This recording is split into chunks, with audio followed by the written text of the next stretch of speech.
Hello class, Arthur Bailey here. This is my video report learning object to describe effective communication. I will detail to my friend as well as the class um, why effective communication is so important and what it's all about. So here we go. Now, first and foremost, it's important to know that communication isn't just about what you have to say. Now, communication is about the transferring and receiving information, but it's not just about talking, or it's not just about what's typed on that memo that you got on your desk the other day.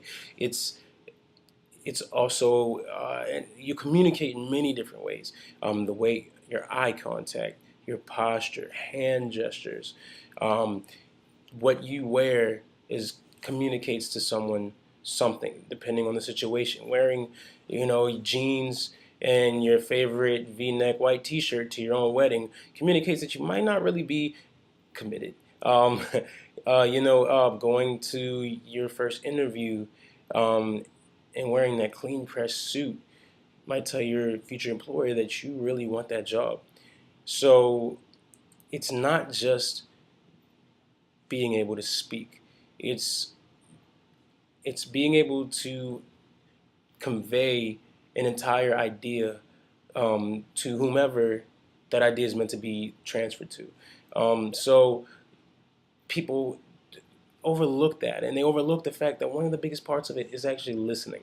And listening, it's not even arguable, is the most important part of communication, as the research has shown, or as the articles have shown, that if you can't effectively listen and not just hear what someone's saying, but really listen and take that information, one, you cannot respond effectively, and two, you really will not have the complete idea and the complete message that they intended to send to you. So really, there's no way that you can effectively communicate anything.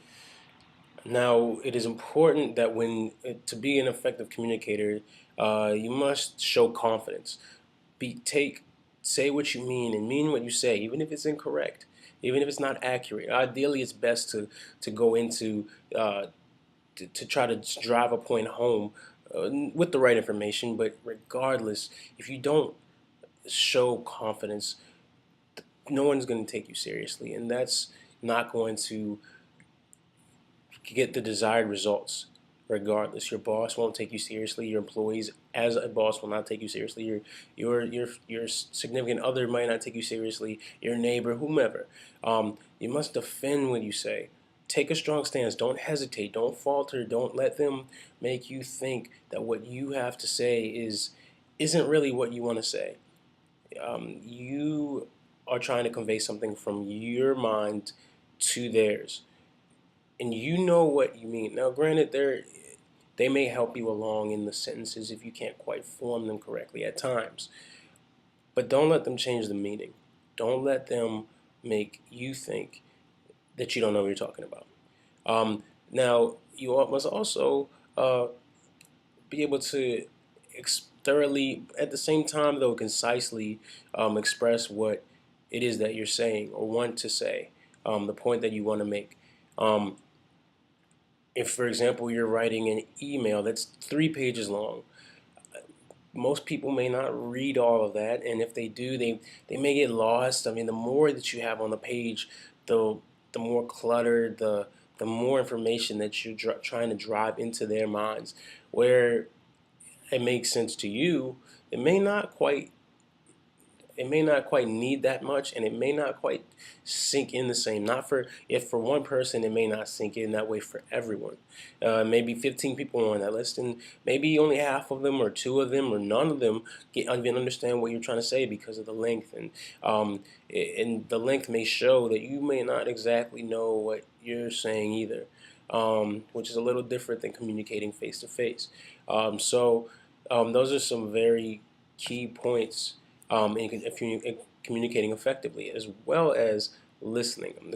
Again, I've already mentioned that you must be able to listen. If on the flip side of the coin, if you're the one where if someone is attempting to communicate something to you, um, if you don't listen, you it's very clear that you're not going to understand what they're trying to tell you. If you want to communicate something to someone else and they aren't listening, you'll feel disrespected, and you probably know that at the end of the conversation they won't understand what it is that you wanted to tell them either. So it's very, very important that you listen. Now, communicating effectively isn't just a benefit to you, it can also be a benefit to your organization or company. Uh, Being able to quickly and concisely present a message to a group of people saves time, saves money. A teacher who can effectively teach a class, a subject, an entire group of people, a subject with one foul swoop is going to be able to, one, teach the class more in a shorter time period, and it'll also take less resources to do so. So it's very beneficial to not just you. In the long run, that goes back to being beneficial to you because your company will take note of this, your business will take note of this, your school, the organization will take note of this, and will value you more because you're able to do this.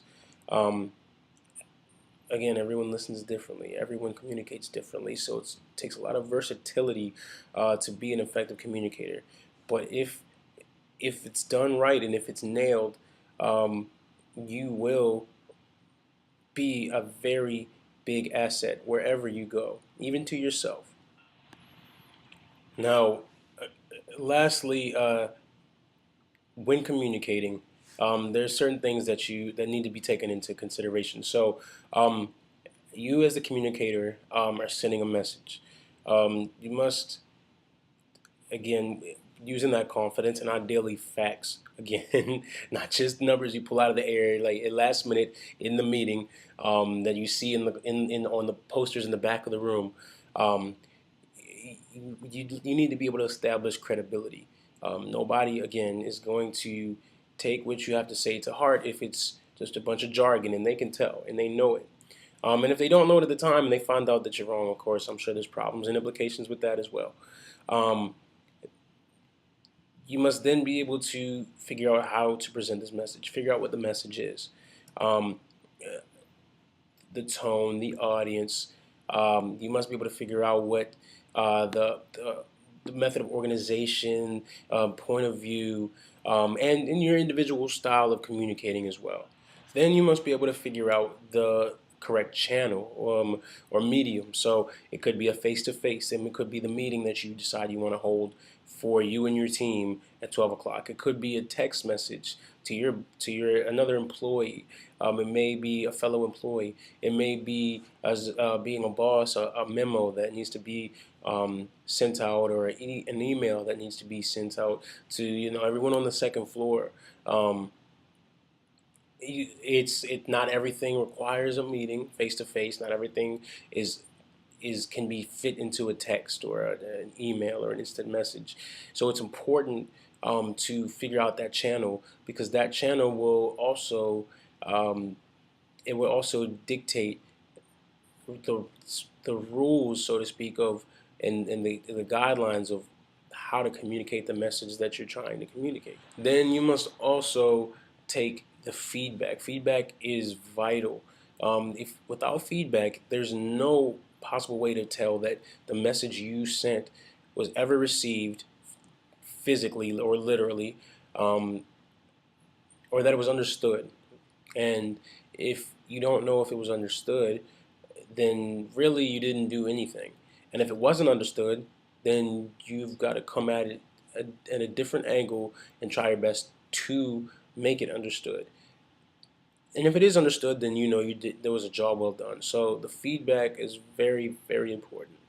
Now, that is the presentation on effective communication. I use this video as a test to see how effective of a communicator I am.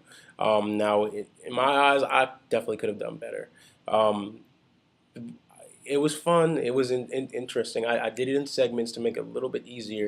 I didn't do it from start to finish. I was not capable. I tried, but I was nowhere near able to do that. So maybe eventually, but I clearly have to do some honing of that skill. Um, but that is everything. Thanks again for watching. Good luck to everyone else, and you have a great day.